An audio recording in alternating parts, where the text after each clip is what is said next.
Good morning student, welcome to my YouTube channel PD study classes. और आज का हमारा टॉपिक है मैक्रो इकोनॉमिक्स का चैप्टर बैलेंस ऑफ पेमेंट। तो इससे पहले अगर आपने इस चैप्टर को बिल्कुल भी नहीं पढ़ा या पढ़ रखा है, रिवीजन करने की जरूरत है, तो आपके लिए ये वीडियो बहुत ज्यादा हेल्पफुल होने वाली है। तो चलो स्टार्ट करते हैं अपनी वीडियो को। तो देखो, बैलेंस ऑफ पेमेंट का मतलब क्या है। देखो, बैलेंस ऑफ पेमेंट एक ऐसी स्टेटमेंट है जो हमें बताती है कि भाई बाहर की कंट्री से कितना फॉरेन एक्सचेंज हमारे देश में आया, बाहर की कंट्री से कितना फॉरेन एक्सचेंज इंडिया के अंदर आया, या कितना फॉरेन एक्सचेंज हमारी कंट्री से बाहर गया एक साल के अंदर, एक फिजिकल ईयर के अंदर। तो बैलेंस ऑफ पेमेंट क्या है? एक तरीके की स्टेटमेंट है जो हमें फॉरेन एक्सचेंज के इनफ्लो और आउटफ्लो के बारे में क्या करती है, बताती है एक साल के अंदर कितना आया और कितना गया। तो देखो, हम इंडिया क्या, एक ग्लोबल इकोनॉमी है, पैसा आता भी है, पैसा जाता भी है। तो कई बार पैसा ज्यादा आता है, फॉरेन एक्सचेंज ज्यादा आएगा लेकिन जाएगा कम। कई बार चला ज्यादा जाता है और आता कम है। तो ये सारी चीजें हमें किसके अंदर पता चलती है? Balance of payment. इस स्टेटमेंट के अंदर हमें ये सारी चीजें पता चलेगी। तो it is a statement which shows economic transaction between our country and rest of the world, कि हमारे देश और बाहर की कंट्री के बीच में जो इकोनॉमिक ट्रांजैक्शन हुई है एक फिजिकल ईयर के अंदर, एक साल के अंदर, कौन बताएगा? वो बताएगा बैलेंस ऑफ पेमेंट की स्टेटमेंट बताएगी। ठीक है ना? तो हमें पता है कि जब हम एक्सपोर्ट्स करते हैं, बाहर सामान को बेचते हैं, तो पैसे का क्या होता है? फॉरेन एक्सचेंज करेंसी का क्या होता है? इनफ्लो होता है। ठीक है ना? और जब इंपोर्ट करते हैं तो आउटफ्लो होता है। और ऐसे बहुत सारे सोर्सेज है जहां से पैसा आता है, फॉरेन एक्सचेंज आता है और जहां से चला जाता है। ठीक है? तो वो सारी स्टेटमेंट कि कितना आया, किस सोर्स से कितना आया, वो कौन बताएगा? वो बैलेंस ऑफ पेमेंट बताएगा। ठीक है ना? तो ये एक स्टेटमेंट है जो इन सारी इकोनॉमिक ट्रांजेक्शन को रिकॉर्ड करती है और एट द एंड बताती है कि भाई आप डेफिसिट में हो, सरप्लस में हो, मतलब पैसा ज्यादा आ रखा है या ज्यादा चला गया। ठीक है ना? और एक चीज और याद रखनी है कि जब भी इनफ्लो होता है किसका? फॉरेन एक्सचेंज का। और जो हमारा फॉरेन बैलेंस ऑफ पेमेंट है ना, ये डबल एंट्री सिस्टम के ऊपर काम करता है। किसके ऊपर? डबल एंट्री सिस्टम के ऊपर काम करता है। अब इसका मतलब क्या है कि जब भी पैसा या जब भी फॉरेन करेंसी हमारे देश में आएगी, उसको क्या बोलेंगे? Inflow of cash flow, inflow of foreign currency. ठीक है ना? और इसको कैसे रिकॉर्ड करेंगे? इसको रिकॉर्ड करेंगे क्रेडिट साइड ऑफ बीओपी। जब भी हमारे देश के अंदर फॉरेन करेंसी आएगी उसको क्रेडिट साइड रिकॉर्ड करेंगे, और जब भी देश से आउटफ्लो होगा फॉरेन करेंसी का, हमारी करेंसी का आउटफ्लो होगा, ठीक है, तो that is called debit side. उसको किस साइड पे रिकॉर्ड करेंगे? डेबिट साइड पे रिकॉर्ड करेंगे। तो बीओपी एक स्टेटमेंट है जो डबल एंट्री सिस्टम के ऊपर काम करती है कि जब भी फॉरेन करेंसी आएगी दैट इज द क्रेडिट, और जब भी जाएगी दैट इज कॉल्ड डेबिट। ठीक है ना? और फॉरेन करेंसी की हर देश को जरूरत होती है, क्योंकि अगर फॉरेन करेंसी नहीं होगी तो हम बाहर से बिजनेस कैसे कर पाएंगे? ठीक है ना? बाहर सामान कैसे खरीद पाएंगे? क्योंकि हमारे देश की जो करेंसी है वो तो बाहर चलेगी नहीं, वो तो अमेरिका में चलेगी नहीं। तो हमें तो अमेरिका की करेंसी की रिक्वायरमेंट होगी अगर हमें इंपोर्ट करना है। इसलिए हमारे पास वो रिजर्व भी होने चाहिए ना। तो कितना आया रिजर्व वो और कितना गया, ये हमें किसमें पता चलेगा? बैलेंस ऑफ पेमेंट स्टेटमेंट के अंदर। चलो, तो इसके होते हैं कुछ कंपोनेंट्स। तो components of balance of payment मतलब कि पैसा कहां कहां से आ रहा है, कहां कहां से जा रहा है, उसके कुछ पर्टिकुलर अकाउंट्स बना दिए हमने। तो हमारे पास दो कंपोनेंट्स हैं बैलेंस ऑफ पेमेंट के। एक तो होता है करंट अकाउंट, दूसरा होता है हमारे पास कैपिटल अकाउंट। तो देखो, करंट अकाउंट कौन सा अकाउंट है? करंट अकाउंट वो बीओपी का एक पार्ट है, या वो बीओपी का वो कंपोनेंट है जो वो सारी चीजों को रिकॉर्ड करेगा जिससे assets and liability of the country will not affected, मतलब जिससे देश की एसेट और लायबिलिटी के ऊपर कोई भी फर्क नहीं पड़ेगा। मतलब देश में अगर फॉरेन करेंसी का इनफ्लो हो रहा है या देश से फॉरेन करेंसी का आउटफ्लो हो रहा है, बट देश की एसेट्स एंड लायबिलिटी को कोई इंपैक्ट नहीं पड़ रहा। मतलब देश की ना एसेट कम हो रही है ना बढ़ रही है, ना लायबिलिटीज कम हो रही है ना बढ़ रही है, स्टिल फॉरेन करेंसी का इनफ्लो एंड आउटफ्लो हो रहा है। तो वो सारी ट्रांजैक्शन या वो सारी चीजों को हम किस अकाउंट में रिकॉर्ड करेंगे? हम बीओपी के करंट अकाउंट के अंदर रिकॉर्ड करेंगे। तो करंट अकाउंट के भी कुछ अपने कंपोनेंट्स हैं। तो करंट अकाउंट के बेसिकली दो कंपोनेंट्स हैं। इसके अल्टीमेटली तो इसके तीन होते हैं, बट दूसरा इसके अंदर ही क्या, थर्ड इसके अंदर ही क्या होता है, सेकंड वाले के अंदर ही इंक्लूड होता है। मतलब देखो करंट अकाउंट में भी कहां से पैसा आता है उसको कैसे रिकॉर्ड करते हैं। देखो सबसे पहले करंट अकाउंट के अंदर क्या चीज रिकॉर्ड करते हैं, export and imports of goods. Export and imports of goods. देखो जब भी आप एक्सपोर्ट करते हो, हम अपने सामान अपने देश से सामान बनाते हैं और बाहर बेचते हैं, तो उससे फॉरेन करेंसी का क्या होता है, इनफ्लो होता है, फॉरेन करेंसी हमारे देश में आती है, ठीक है ना। और जब भी हम इंपोर्ट करते हैं तो फॉरेन करेंसी हमारे देश से चली जाती है, लेकिन क्या देश की एसेट्स और लायबिलिटी पे कोई इंपैक्ट पड़ता है, नहीं पड़ता। तो करंट अकाउंट का सबसे पहला कंपोनेंट क्या है, export and imports of goods. और इसी export and import of good को हम क्या बोलते हैं, विजिबल ट्रेड और बैलेंस ऑफ ट्रेड भी बोलते हैं। तो बैलेंस ऑफ ट्रेड या इसको मर्केंडाइज ट्रेड भी बोलते हैं, ठीक है ना। तो एक्सपोर्ट ऑफ गुड और इंपोर्ट ऑफ गुड में नेट कितना बच गया, कि एक्सपोर्ट ज्यादा किए इस साल हमने या इंपोर्ट ज्यादा किए, तो वो कौन बताएगा, वो बताएगा बैलेंस ऑफ ट्रेड। तो बैलेंस ऑफ ट्रेड का मतलब क्या हो गया, एक्सपोर्ट माइनस इंपोर्ट्स। तो सबसे पहला करंट अकाउंट का कंपोनेंट्स क्या था कि जिससे हमें पता चलता है कि फॉरेन करेंसी कैसे आ रही है कैसे जा रही है, export and import of goods. Second हमारे पास क्या है, export and import of services की फॉरेन करेंसी सर्विसेज के रूप में भी आती है हमारे देश के अंदर। मान लो कि अगर हम सर्विसेज का एक्सपोर्ट करते हैं, सर्विसेज कौन सी होती है, जैसे आपको पता होगा कि एक सर्विसेज होती है call centre services, calling centre, जो कॉल सेंटर्स होते हैं ना, तो जो फॉरेन कंट्रीज हैं वो हमारे देश में कॉल सेंटर्स ओपन करती हैं। तो एक तरीके से इंडिया क्या प्रोवाइड कर रहा है, सर्विस प्रोवाइड कर रहे हैं, ठीक है ना, सर्विस का एक्सपोर्ट कर रहे हैं, और उससे देश में क्या होगा, फॉरेन करेंसी का इनफ्लो होगा। और कई बार हम उन फॉरेन कंट्री से क्या करते हैं, सर्विसेज को इंपोर्ट करते हैं, कोई सॉफ्टवेयर इंपोर्ट कर लिया, कोई कुछ भी चीज इंपोर्ट कर ली, ठीक है ना। तो that is called export and import of services. तो इससे भी पैसा आ रहा है, फॉरेन करेंसी आ रही है और फॉरेन करेंसी जा रही है हमारे देश की, लेकिन एसेट्स एंड लायबिलिटी पे तो कोई इंपैक्ट नहीं पड़ रहा। तो export and import of services को हम क्या बोलते हैं, इनविजिबल ट्रेड। उनको क्या बोला जाता है, इनविजिबल ट्रेड बोला जाता है। तो export and import of services को क्या बोलेंगे, इनविजिबल ट्रेड, ठीक है ना। और इनके अंदर ना दो टाइप की सर्विसेज होती है, एक तो होती है फैक्टर सर्विसेज, एक होती है नॉन फैक्टर सर्विसेज। देखो फैक्टर सर्विसेज क्या हो गई, फैक्टर ऑफ प्रोडक्शन क्या होते हैं, लैंड, लेबर, कैपिटल, एंटरप्रेन्योर। तो अगर इनमें से कोई चीजें बाहर हम देते हैं तो उनसे पैसा आता है, that is called factor services, ठीक है ना। तो इनसे इनफ्लो और आउटफ्लो होगा फॉरेन करेंसी का। और दूसरा होता है नॉन फैक्टर सर्विसेज। अब नॉन फैक्टर सर्विसेज क्या होगी, लाइक इंश्योरेंस सर्विसेज दे दी हमने, ट्रांसपोर्टेशन सर्विसेज हमारे देश से कोई पोर्ट वगैरह हमने यूज करने के लिए दे दिया उनको, ठीक है ना, जिससे इनफ्लो हो रहा है हमारे देश के अंदर करेंसी का। तो export and import of services के अंदर दो चीजें आती हैं, factor services like land, labour, capital, entrepreneur, या हमारे देश की लेबर फॉरेन जाकर काम कर रही है तो उससे फॉरेन करेंसी क्या हो रही है, इनफ्लो हो रही है, ठीक है ना। या अगर हम बात करें कि हमारी कोई इंश्योरेंस कंपनी है, या हमारी कोई बैंकिंग कंपनी है, या हमारी कोई ट्रांसपोर्टेशन कंपनी है, सॉफ्टवेयर कंपनीज है, वो बाहर जाके अपना सॉफ्टवेयर बेच रही है, वो बाहर जाके बैंकिंग सर्विसेज दे रही हैं, तो उससे भी तो फॉरेन एक्सचेंज हमारे देश में क्या होगा, इनफ्लो होगा। तो वो कौन सी सर्विसेज होंगी, वो होंगी नॉन फैक्टर सर्विसेज।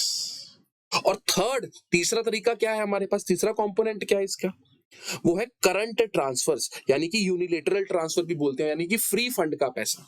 देखो कई बार क्या होता है, जो एनआरआईज होते हैं, एनआरआईज कौन होते हैं, नॉन रेजिडेंट ऑफ इंडिया, जो फॉरेन के अंदर चले जाते हैं सेटल होने के लिए, वो कुछ पैसा बाहर से हमारे देश में भेजते हैं। तो देखो क्या वो अपने पेरेंट्स को भेज रहे हैं, क्या उनके पेरेंट्स ने उसके बदले में कोई काम किया, नहीं किया, तो वो एक तरीके से क्या बोला जाता है, करंट ट्रांसफर, मतलब फ्री फंड का पैसा, जिसके बदले में कोई काम नहीं किया जाता लेकिन पैसा रिसीव हो रहा है। वो तो भाई देश के लिए फॉरेन इनफ्लो है, फॉरेन करेंसी वहां से भी आ रही है। और कई बार क्या होता है, कुछ फॉरेनर्स हमारे देश में आकर यहाँ पर कमाकर वहां बाहर भेजते हैं अपनी फैमिलीज को, तो वो क्या होता है, फॉरेन करेंसी का आउटफ्लो होता है, लेकिन उससे एसेट्स एंड लायबिलिटी पे तो कोई फर्क नहीं पड़ता। और उसी को हम बोलते हैं यूनिलेटरल। यूनिलेटरल मतलब वन साइडेड ट्रांसफर, यानी कि बाहर से पैसा आ रहा है लेकिन बदले में कोई काम किया जा रहा है, नहीं किया जा रहा। देखो एक होता है यूनिलेटरल ट्रांसफर, एक होता है बायलेटरल ट्रांसफर। तो बायलेटरल ट्रांसफर मतलब क्या होता है, जब बाहर से पैसा आ रहा है और बदले में कोई काम भी किया जा रहा है, दैट इज कॉल्ड बायलेटरल, मतलब टू साइडेड। और यूनिलेटरल मतलब वन साइडेड, ठीक है ना। तो करंट अकाउंट के अंदर बेसिकली कौन सी चीजें आती हैं, जिससे एसेट्स एंड लायबिलिटी पे कोई भी इंपैक्ट नहीं पड़ता। तो करंट अकाउंट के अंदर तीन चीजें आएंगी, export and import of goods, export and import of services, और थर्ड क्या होता है, करंट ट्रांसफर्स। तो अब मैंने चीज बोली थी कि इसके अंदर कंपोनेंट्स के अंदर एक्चुअल में दो ही चीजें इंक्लूड करते हैं। देखो दो चीजें कैसे इंक्लूड करते हैं, export and import of goods. इससे हमारे पास क्या निकल कर आता है, बैलेंस ऑफ ट्रेड, ठीक है। और दूसरा हमारे पास क्या निकल कर आता है, balance of invisible trade. Balance of invisible trade, देखो इनविजिबल जिसको देख नहीं सकते, that is called services and current transfers. तो export and import of services and current transfer को बैलेंस करने के लिए एक ही अकाउंट में इंक्लूड करते हैं, which is called balance of invisible trade. तो जब भी आपके पास पेपर में ये पूछा जाए कि balance of invisible trade includes, तो आप क्या बोलोगे, export and import of services plus current transfers. तो अदरवाइज आपने ये चीज याद रखनी है कि कंपोनेंट्स तीन ही है, export and import of goods, export and import of services, और third will be current transfers. अब करंट ट्रांसफर के अंदर एक अंदर चीज और क्या होती है कि डोनेशन। मान लो फॉरेन से इंडिया को कोई डोनेशन मिली है या हमने किसी दूसरे देश को डोनेशन दी है, तो उससे भी फॉरेन करेंसी का इनफ्लो आउटफ्लो होता है, लेकिन एसेट लायबिलिटी पे कोई भी फर्क नहीं पड़ता। तो that is the components of current account. और बैलेंस ऑफ इनविजिबल ट्रेड मतलब export and import of services plus current transfer. तो दो टाइप के करंट अकाउंट के अंदर बैलेंसेस होंगे, balance of trade and balance of invisible trade. तो balance of trade के अंदर क्या होगा, export and import of good. Balance of invisible trade के अंदर क्या होगा, export and import of services and current transfer. चलो, तो नेक्स्ट कंपोनेंट, सेकंड कंपोनेंट क्या है बीओपी का, second component will be capital account. देखो ये वो अकाउंट है, ये वो स्टेटमेंट का पार्ट है जिसके अंदर वही ट्रांजैक्शन जिनसे पैसा फॉरेन एक्सचेंज आया है या फॉरेन एक्सचेंज गया है रिकॉर्ड करेंगे, जो एसेट्स एंड लायबिलिटी कंट्री की क्या करती हैं, अफेक्ट करती हैं। तो उन्हीं ट्रांजैक्शन को रिकॉर्ड किया जाएगा जो कंट्री की एसेट्स एंड लायबिलिटी को क्या करेंगी, अफेक्ट करेंगी। उसको किसमें रिकॉर्ड करेंगे, उसको रिकॉर्ड करेंगे कैपिटल अकाउंट के अंदर। तो इसके भी दो मेजर कंपोनेंट्स होते हैं। देखो मैं बोल रहा हूं मेजर, माइनर तो बहुत होते हैं, लेकिन मेजर दो ही कंपोनेंट्स हैं, एक है बोरोइंग्स, एक है फॉरेन इन्वेस्टमेंट।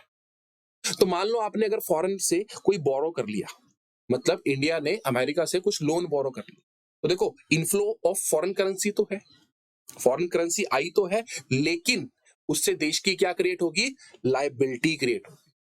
तो लायबिलिटी क्रिएट करना वो किसके अंदर आएगा, कैपिटल अकाउंट के अंदर जाएगा कि फॉरेन करेंसी का पैसा तो आया है, इनफ्लो तो हुआ है, लेकिन उससे देश की लायबिलिटी भी क्रिएट होगी, बोरिंग्स होगी। ठीक है ना। तो देखो बोरिंग्स के अंदर दो चीजें इंक्लूड होती हैं, कमर्शियल बोरिंग करते हैं हम और एक करते हैं एक्सटर्नल असिस्टेंस। देखो कमर्शियल बोरिंग मतलब कि इंडिया ने अमेरिका से लोन लिया एक कमर्शियल रेट के ऊपर, जो मार्केट में रेट चल रहा था, लेट्स से 8% के ऊपर, 9% के ऊपर या 10% के ऊपर। बट एक्सटर्नल असिस्टेंस का मतलब क्या होता है कि जब इंडिया अमेरिका से लोन लेगा, लेकिन अमेरिका ने उनको लोन तो दिया है, लेकिन उस पर कोई रेट ऑफ इंटरेस्ट नहीं रखा, या रखा भी है बिल्कुल नाम मात्र, 0.5% या 1% का रखा है बिल्कुल, तो वो एक तरीके से असिस्टेंस दी जाती है दूसरी कंट्री की हमारी कंट्री को। लेकिन याद रखना, it is not a donation. Country donation नहीं दे रही, क्योंकि डोनेशन तो किसमें जाएगा, कैपिटल करंट अकाउंट के अंदर, फ्री फंड का पैसा है, क्योंकि डोनेशन वापस नहीं ली जाती। लेकिन एक्सटर्नल असिस्टेंस कंट्री को दी जाती है ताकि कंट्री की मदद की जा सके, but with very low rate of और इंटरेस्ट हो ही ना। ठीक है ना। तो पहला कंपोनेंट क्या है कैपिटल अकाउंट का, बोरिंग्स। और सेकंड क्या होगा, फॉरेन इन्वेस्टमेंट। सेकंड क्या होगा, फॉरेन इन्वेस्टमेंट। देखो फॉरेन से लोग हमारे देश में क्या करते हैं, इन्वेस्ट करते हैं।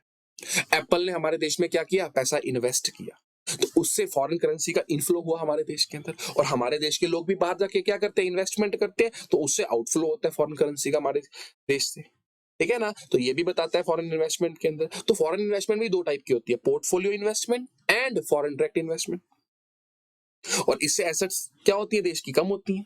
कि अगर मान लो एप्पल ने इंडिया के अंदर एक प्लांट मैन्युफैक्चरिंग लगाया है अपना, तो उससे क्या हुआ, वो पर्टिकुलर जगह तो एप्पल के नाम होगी ना, तो इंडिया की एसेट्स तो कम हुई ना। पैसे का इन्फ्लो जरूर हुआ, लेकिन एसेट्स तो कम हुई। ऐसे ही हम जो आगे बाहर जाके कोई मैन्युफैक्चरिंग प्लांट लगाते हैं हमारे देश की कंपनी, तो उसके पास उसका मालिकाना हक आ गया, तो उन कंट्री की एसेट्स क्या हुई, कम हुई, लेकिन हमारी जनरेट हुई, है ना। चलो, तो ये फॉरेन इन्वेस्टमेंट दो टाइप की होती है, portfolio investment and foreign direct investment. देखो पोर्टफोलियो मतलब जब कंपनी डायरेक्टली इन्वेस्ट ना करके बड़ी बड़ी कंपनीज के शेयर्स या बॉन्ड्स परचेज कर ले। फॉर एग्जांपल एक अमेरिकन कंपनी है, वो उसने इंडिया में इन्वेस्ट किया, लेकिन इंडियन कंपनी का लेट्स से टाटा के शेयर्स परचेज कर लिए, पोर्टफोलियो में शेयर परचेज कर लिए, तो देखो इन्वेस्टमेंट तो हुई, टाटा से एसेट्स तो कम हुई, लेकिन कैसे कम हुई? पैसा आया, फॉरेन करेंसी का भी इनफ्लो हुआ, लेकिन एसेट्स के बजाय टाटा कंपनी से एक तरीके से उसकी पावर्स चलेगी, शेयर होल्डिंग चलेगी, तो देश की एसेट्स क्या होगी? एक तरीके से कम होगी। ठीक है ना? इसको बोलते हैं पोर्टफोलियो इन्वेस्टमेंट। ऐसे ही हमारे देश की कोई बड़ी कंपनी, हम लोग बाहर की कंपनियों में इन्वेस्ट करते हैं, तो इनसे एक तरीके से उनके हाथ से पावर जाकर हमारे हाथ में मालिकाना हक रहने की, that is called portfolio investment. और सेकंड होता है फॉरेन डायरेक्ट इन्वेस्टमेंट, जब वो कंपनीज डायरेक्टली किसी कंपनी में इन्वेस्ट ना करके, शेयर्स ना खरीद कर, डायरेक्टली अपने मैन्युफैक्चरिंग प्लांट स्टैब्लिश करती हैं, that is called foreign direct investment. ठीक है ना? तो ये तो थे दो मेजर कंपोनेंट्स किसके? कैपिटल अकाउंट के, जिससे फॉरेन करेंसी का इनफ्लो और आउटफ्लो होता है और एसेट्स एंड लायबिलिटी पे फर्क पड़ता है। अच्छा, और क्या हो गया? और इसके अंदर होता है एनआरआई डिपॉजिट्स। देखो एनआरआई डिपॉजिट्स का मतलब क्या होता है? जो बाहर इंडिया के जो रेजिडेंट थे, अब वो बाहर जाकर रह रहे हैं ना, तो जो हमारी गवर्नमेंट है ना, वो एनआरआई को बोलती है कि आप आओ हमारे देश में पैसा डिपॉजिट करो। देखो पैसा डिपॉजिट्स करने से क्या फायदा होगा?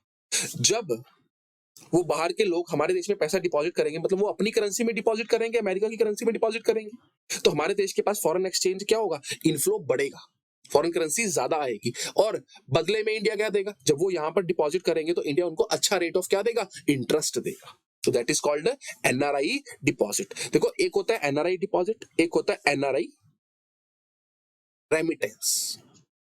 एक होता है एनआरआई डिपॉजिट, एक होता है एनआरआई रेमिटेंस। एनआरआई रेमिटेंस का मतलब क्या होता है कि जब एनआरआई पैसा तो इंडिया में भेज रहे हैं, लेकिन कोई इंटरेस्ट के चक्कर में नहीं भेज रहे, वो अपनी फैमिलीज को भेज रहे हैं या डोनेशन के रूप में भेज रहे हैं। ठीक है ना? तो वो इंडिया की करंट ट्रांसफर है, क्योंकि बदले में कुछ भी नहीं दिया जा रहा, ना एसेट कम हो रही है, ना लाइबिलिटी कम हो रही है। लेकिन जैसे ही एनआरआई ने डिपॉजिट करवाया, तो इंडिया की एक तरीके से क्या लाइबिलिटी है, क्योंकि इंडिया को उसको रेट ऑफ इंटरेस्ट देना पड़ेगा। ठीक है ना? तो ये हो गए अदर कंपोनेंट्स। अच्छा, अब बीओपी के हमारे पास कितने कंपोनेंट्स बोले थे? करंट अकाउंट, कि बीओपी के अंदर करंट अकाउंट के अंदर ट्रांजैक्शन शो होंगी, और दूसरा किसके अंदर शो होंगी? कैपिटल अकाउंट के अंदर। तो देखो इन दोनों अकाउंट्स के अंदर हमें पता चलेगा कि कितना फॉरेन करेंसी का इनफ्लो हुआ है, कितना फॉरेन करेंसी का आउटफ्लो हुआ है, कितना फॉरेन करेंसी का इनफ्लो हुआ है और कितना फॉरेन करेंसी का आउटफ्लो हुआ है, जिससे हमारे देश के पास जो ऑफिशियल रिजर्व पड़े हैं ना, क्या पड़े हैं? ऑफिशियल रिजर्व्स पड़े हैं ना, उस पे क्या इंपैक्ट पड़ेगा? देखो ऑफिशियल रिजर्व्स क्या होते हैं? हर कंट्री के पास बाकी देशों की कंट्री के कुछ डॉलर्स, कुछ पाउंड्स, ठीक है ना, हर पड़े होते हैं, that is called official reserve. जो किसके पास पड़े हमारे देश के अंदर? सेंट्रल बैंक के, आरबीआई के पास। ठीक है ना? अब आरबीआई के पास ये रिजर्व्स क्यों पड़े? क्योंकि कई बार उनको बाहर से कुछ खरीदना पड़ता है, ठीक है, तो ये रिजर्व कम हो जाते हैं, और जब बाहर से पैसा आता है तो ये रिजर्व बढ़ जाते हैं। तो जब हम बैलेंस ऑफ पेमेंट अकाउंट बनाएंगे ना, तो उससे हमें पता चलेगा कि करंट अकाउंट के थ्रू हमारे देश में कितना पैसा आया, करंट अकाउंट के थ्रू कितना आया, और कैपिटल अकाउंट के थ्रू कितना पैसा आया, और उससे हमारे ऑफिशियल रिजर्व के अंदर क्या इंपैक्ट पड़ा। लेट्स से एक एग्जांपल लेते हैं कि लेट्स से करंट अकाउंट के अंदर से 20,000 करोड़ रुपए का इनफ्लो है, मतलब पैसा आया, और कैपिटल अकाउंट से क्या हुआ कि जब कैपिटल अकाउंट देखा तो उसमें हमने देखा कि भाई हमने बहुत सारा पैसा बाहर इन्वेस्ट कर दिया, यानी कि 30,000 करोड़ रुपए जो थे वो हमारे देश से बाहर की कंट्री में चले गए। तो 20,000 करोड़ रुपए इस साल आया फॉरेन करेंसी का, और 30,000 करोड़ चला गया, तो नेट ऑफिशियल रिजर्व पे कितना इंपैक्ट पड़ेगा? -10,000 करोड़, यानी कि आरबीआई का ऑफिशियल रिजर्व से कितना पैसा निकला होगा? जो ऑफिशियल रिजर्व, जो करेंसी का रिजर्व आरबीआई के पास पड़ा है फॉरेन करेंसी का, 10,000 करोड़, वो क्या हो गया होगा? कम हो गया होगा। क्यों हुआ होगा? क्योंकि आया इस साल कितना है? 20,000 करोड़, लेकिन गया कितना है? 30,000 करोड़ का रिजर्व गया है। तो 10,000 करोड़ का ऑफिशियल रिजर्व क्या हो गया? कम हो गया। तो ऑफिशियल रिजर्व अकाउंट वो अकाउंट है जो बेसिकली आरबीआई के पास होता है, जिसमें आरबीआई ने सारे देश की, जो सारे कंट्री की, अलग अलग देशों की करेंसी है, उसको इकट्ठा करके रखा होता है। ठीक है ना? तो अगर उस अकाउंट में कोई चेंज होता है, चेंज होता है मतलब उस अकाउंट में कोई इंपैक्ट पड़ता है, तो क्या हमारा बैलेंस ऑफ पेमेंट इक्विलिब्रियम में होगा या डिसइक्विलिब्रियम में होगा? देखो इक्विलिब्रियम का मतलब क्या होगा? मान लो कि $600 बिलियन का रिजर्व आरबीआई के पास पड़ा है फॉरेन करेंसी का, कि आरबीआई के पास $600 बिलियन या हम बोले कि 60,000 करोड़ का रिजर्व आरबीआई के पास पड़ा है। और इस साल हमारे देश के अंदर इकोनॉमिक ट्रांजैक्शन बाहर के देशों के साथ हुई, तो 40,000 करोड़ रुपया करंट अकाउंट का आया और 40,000 करोड़ ही कैपिटल अकाउंट से चला गया। तो क्या ऑफिशियल रिजर्व से कुछ भी पैसा निकालने की जरूरत पड़ी? नहीं पड़ी। तो क्या ऑफिशियल रिजर्व पे कोई भी इम्पैक्ट पड़ा? नहीं पड़ा। यानी कि जो हमारा बैलेंस ऑफ पेमेंट था ना, हम उसमें इक्विलिब्रियम के अंदर थे, मतलब ऑफिशियल रिजर्व में कोई चेंजेस नहीं हुए, जैसे ही पैसा आया वहीं से चला गया। यानी कि आरबीआई को अपने रिजर्व को छेड़ने की जरूरत भी नहीं पड़ी। ठीक है ना? तो that is the situation of equilibrium. और एक सिचुएशन कौन सी होती है? एक सिचुएशन होती है डिसइक्विलिब्रियम इन बीओपी। देखो डिसइक्विलिब्रियम कब होगा बैलेंस ऑफ पेमेंट के? जब जो हमारा बैलेंस ऑफ पेमेंट है उससे हमारे ऑफिशियल रिजर्व के अंदर कोई ना कोई चेंज होगा। मतलब कि 40,000 करोड़ का हमारे पास करंट अकाउंट के अंदर से आया, लेकिन चला कितना गया? 50,000 करोड़ रुपए चले गए। तो नेट देखो 40,000 करोड़ का इनफ्लो हुआ है, लेकिन देने कितने पड़े? 50,000 करोड़ देने पड़े। ठीक है ना? और वो किसी भी कारणों से देने पड़ सकते हैं। ठीक है ना? तो इससे होगा क्या? इससे हुआ क्या? इससे हमें 10,000 करोड़ रुपया आरबीआई रिजर्व से निकालना पड़ा, क्योंकि देश के अंदर पैसे का इनफ्लो कम हुआ है लेकिन आउटफ्लो बहुत ज्यादा हुआ है। तो 10,000 करोड़ रुपए का पैसा ऑफिशियल रिजर्व से क्या हुआ? माइनस हो गया। यानी कि बीओपी क्या है? डिसइक्विलिब्रियम में। वो भी डिसइक्विलिब्रियम भी कैसा? क्या सरप्लस है या डेफिसिट है? We are in deficit. मतलब किस में चल रहे हैं? नुकसान के अंदर चल रहे हैं, क्योंकि फॉरेन करेंसी आ कम रही है और जा ज्यादा रही। तो इसके क्या कारण हो सकते हैं? शायद हम इंपोर्ट्स ज्यादा कर रहे हैं। ठीक है ना? जरूरी नहीं है कि कैपिटल अकाउंट ही नेगेटिव में होगा, हमारा करंट अकाउंट भी नेगेटिव में हो सकता है, कुछ भी चीजें नेगेटिव में हो सकती है, कोई दिक्कत नहीं है। एक्सपोर्ट शायद ज्यादा कर रहे हैं, या हम क्या कर रहे हैं? हम बोरिंग्स कम कर रहे हैं और उधर बाहर ज्यादा दे रहे हो, कुछ भी हो सकता है। या हमारे देश से फॉरेन इन्वेस्टमेंट बहुत ज्यादा बाहर जा रही हो, आ कम रही हो। तो किसी भी वजह से हमारा बीओपी क्या हो सकता है? डिसइक्विलिब्रियम के अंदर हो सकता है। इस केस में कि हम डिसइक्विलिब्रियम किसके अंदर है? डेफिसिट के अंदर। और अगर मान लो कि 40,000 करोड़ रुपया करंट अकाउंट के अंदर से आया और गया कितना? सिर्फ 30,000 करोड़ रुपीस। तो 10,000 करोड़ हमारा ऑफिशियल रिजर्व में क्या हो गया? ऐड हो गया। तो क्या ये भी इक्विलिब्रियम में? नहीं, ऑफिशियल रिजर्व में चेंजेस तो आए हैं। 60,000 करोड़ की बजाय ऑफिशियल रिजर्व अब कितने का हो गया? 70,000 करोड़ का हो गया हमारे पास रिजर्व। तो इट मींस इफेक्ट तो पड़ा है, इक्विलिब्रियम नहीं है, लेकिन क्या है? सरप्लस के अंदर है। किसके अंदर है? सरप्लस के अंदर। तो बीओपी के अंदर मेनली आपने क्या देखना है? एक बार फिर ओवरव्यू देखते हैं कि बीओपी के अंदर दो अकाउंट होते हैं, करंट एंड दूसरा कौन सा कंपोनेंट होता है बीओपी का? कैपिटल। आगे करंट अकाउंट के अंदर भी क्या होता है? Balance of trade, balance of invisible trade. अब बैलेंस ऑफ ट्रेड के अंदर क्या होता है? Export and imports of goods. और इनविजिबल ट्रेड के अंदर क्या होगा? सर्विसेज का export and import and unilateral transfers. तो अब ना कई बार आपसे क्वेश्चन ये पूछते हैं कि अगर बैलेंस ऑफ ट्रेड, यानी कि जब हम गुड्स को बेच रहे हैं और खरीद रहे हैं, एक्सपोर्ट इंपोर्ट ऑफ गुड्स कर रहे हैं, लेट्स से ये नेगेटिव में था, ये था -20,000 करोड़, क्या जरूरी है कि करंट अकाउंट भी नेगेटिव में होगा? देखो बैलेंस ऑफ ट्रेड नेगेटिव के अंदर चल रहा है, मतलब हम इंपोर्ट ज्यादा कर रहे हैं, एक्सपोर्ट कम कर रहे हैं, क्या जरूरी है कि करंट अकाउंट नेगेटिव में होगा? नहीं, कोई जरूरी नहीं है। शायद बैलेंस ऑफ इनविजिबल ट्रेड क्या हो? पॉजिटिव में हो। शायद हमें सर्विसेज देकर कितना पैसा आया हो? 30,000 करोड़ आया हो। तुम्हारा करंट अकाउंट का बैलेंस क्या होगा? 10,000 करोड़। तो कई बार हमसे ये क्वेश्चन पूछते हैं कि अगर बैलेंस ऑफ ट्रेड नेगेटिव में है, क्या करंट अकाउंट भी नेगेटिव में होगा? नहीं, करंट अकाउंट पॉजिटिव में भी हो सकता है, because balance of invisible trade भी उसमें क्या है? इंक्लूडेड है। ठीक है ना? और ऐसे हम बात करें कैपिटल अकाउंट के अंदर, तो कैपिटल अकाउंट के अंदर मेजर कंपोनेंट्स क्या थे? बोरोइंग्स थी, और सेकंड कौन सा था हमारे पास? Foreign investment.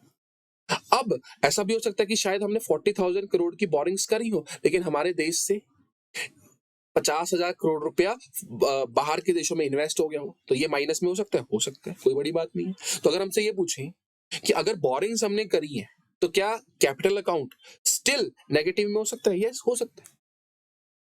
ठीक है ना। तो इससे हुआ क्या, देखो 10,000 करोड़ हमारे पास करंट अकाउंट के अंदर आया और 10,000 करोड़ ही कैपिटल अकाउंट से चला गया, तो नेट ऑफिशियल रिजर्व पे कोई इफेक्ट पड़ा नहीं पड़ा, तो वी आर इन इक्विलिब्रियम, कि जैसे आया पैसा वहीं से चला गया। अच्छा, एक चीज याद रखनी है, बीओपी के अंदर जब भी पैसा आता है, मतलब फॉरेन करेंसी प्लस होती है, तो उसको क्या बोलते हैं, क्रेडिट, और जब भी फॉरेन करेंसी जाती है तो उसको क्या बोलते हैं, उसको बोलते हैं हम डेबिट। ठीक है ना। तो ये था हमारे पास बीओपी, उसके कंपोनेंट्स, ऑफिशियल रिजर्व और उसका इम्पैक्ट। ठीक है ना, कि अगर ऑफिशियल रिजर्व में कोई चेंज होता है तो मतलब बीओपी डिसइक्विलिब्रियम में, और अगर कोई चेंज नहीं हुआ तो मतलब वी आर इन इक्विलिब्रियम। ठीक है ना। चलो, तो आगे इसकी एक एग्जांपल है, उसको देखते हैं। देखो, एक्सपोर्ट ऑफ गुड दे दिया, इंपोर्ट ऑफ गुड्स दे दिए, export of services they the, import of services they the, current transfer from abroad, मतलब कितना पैसा बाहर से आया, foreign direct investment from another country, and purchase of shares in American company. तो find क्या करना है, balance of trade, invisible trade, current account का बैलेंस निकालना है, कैपिटल अकाउंट का बैलेंस निकालना है, और देखना है कि इक्विलिब्रियम में है कि नहीं है। तो देखो, हमने एक तरीके से क्या बनाना है, बीओपी बनाना है। तो बीओपी के अंदर कितने अकाउंट आते हैं, पहला कौन सा आएगा, करंट अकाउंट, फिर कौन सा आएगा, कैपिटल अकाउंट, और is equal to official reserve, कि भाई ऑफिशियल रिजर्व में कोई चेंज आया या नहीं आया। तो करंट अकाउंट के अंदर कितनी चीजें आती हैं, दो चीजें आती हैं, balance of trade and balance of invisible trade. तो सबसे पहले हम किसका बैलेंस निकालेंगे, बैलेंस ऑफ ट्रेड का, यानी कि एक्सपोर्ट माइनस इंपोर्ट। तो देखो, export of goods, balance of trade मतलब क्या है, गुड्स, 10,000 के गुड्स हमने एक्सपोर्ट किए थे, लेकिन 20,000 के इंपोर्ट कर लिए, 10,000 माइनस 20,000, तो बैलेंस ऑफ ट्रेड हमारा किसके अंदर है, माइनस 10,000 के अंदर। और दूसरी चीज हमारे पास क्या आएगी, बैलेंस ऑफ इनविजिबल ट्रेड। तो बैलेंस ऑफ इनविजिबल ट्रेड में क्या आएगा, export and import of services और करंट ट्रांसफर्स। ठीक है ना। बैलेंस ऑफ ट्रेड में, इनविजिबल ट्रेड में क्या आएगा, इसको इधर लिख देते हैं, बैलेंस ऑफ इनविजिबल ट्रेड। तो देखो, एक्सपोर्ट माइनस इंपोर्ट, ये किसका एक्सपोर्ट इंपोर्ट की बात कर रहे हैं, सर्विसेज की, और प्लस अगर कोई बाहर से करंट ट्रांसफर्स आई हैं, माइनस अगर कोई करंट ट्रांसफर्स यहाँ हमारे देश से बाहर गई। तो देखो, एक्सपोर्ट ऑफ सर्विसेज कितना था, 40,000 करोड़, इंपोर्ट ऑफ सर्विसेज कितना था, 50,000, सॉरी कितना था, 5,000।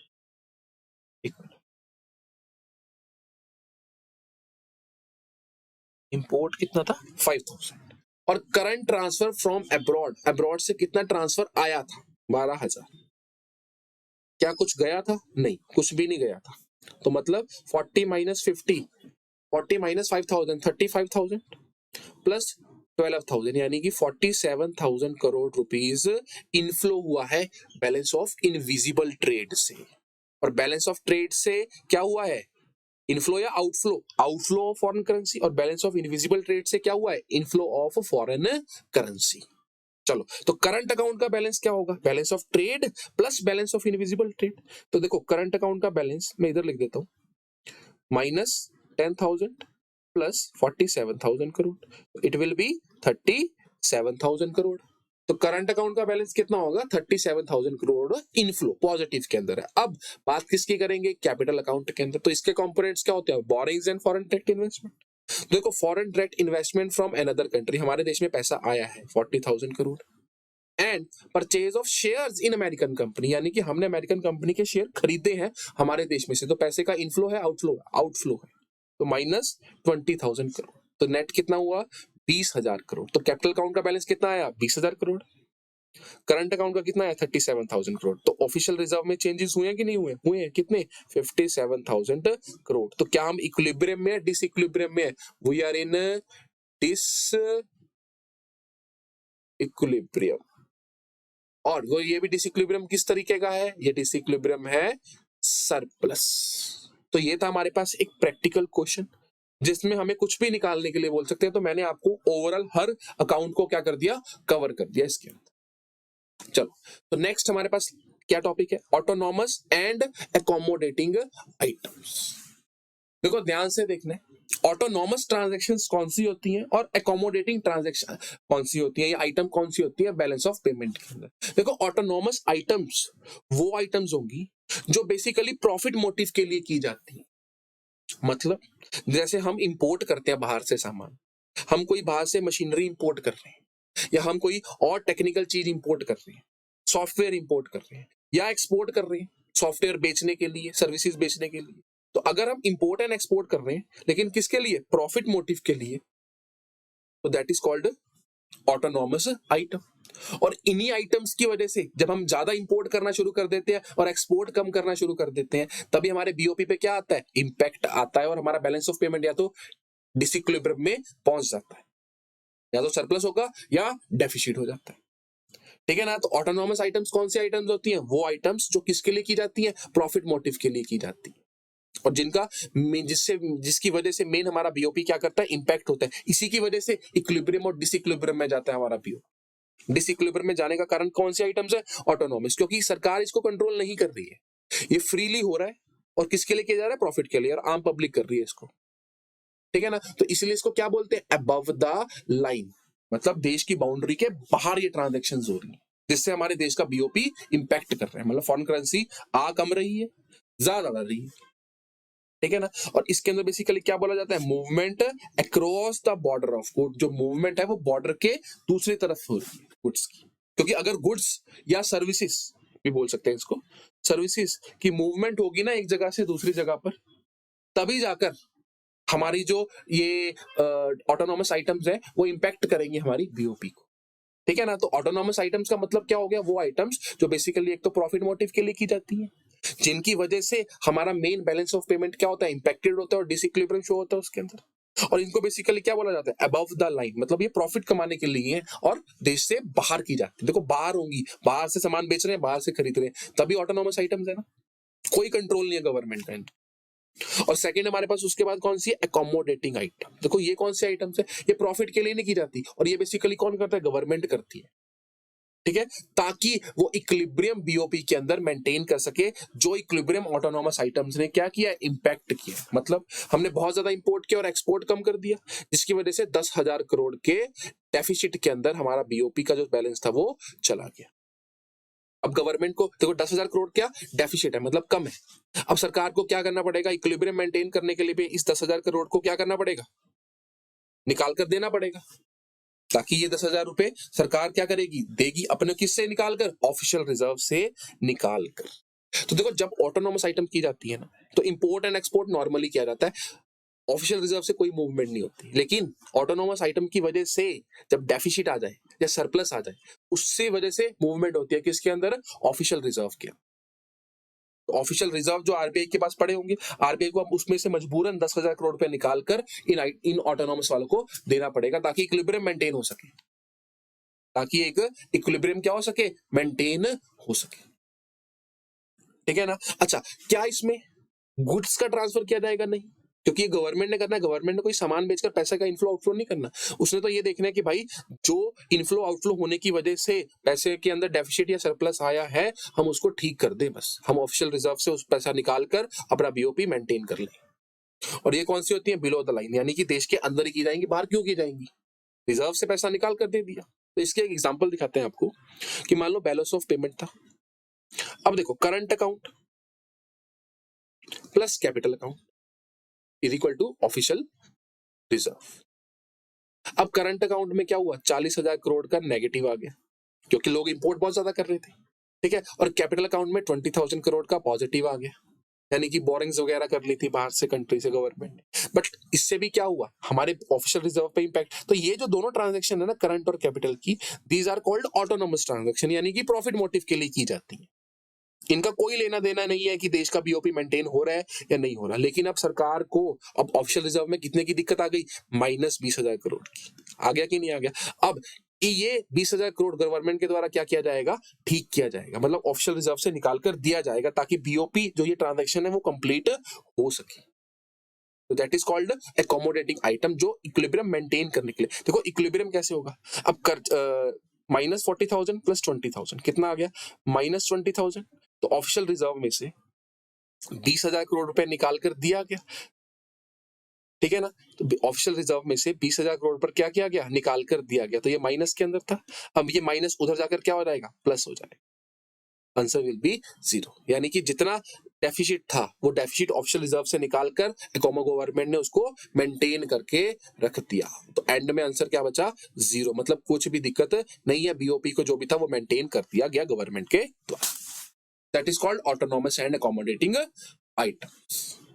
तो ये था हमारे पास चैप्टर बीओपी। तो इससे पहले की जो चैप्टर्स है मैंने उनकी भी वीडियो बना रखी है, अगर आपको वो भी देखनी है तो लिंक डिस्क्रिप्शन में आप जाकर चेक कर सकते हो। Thank you.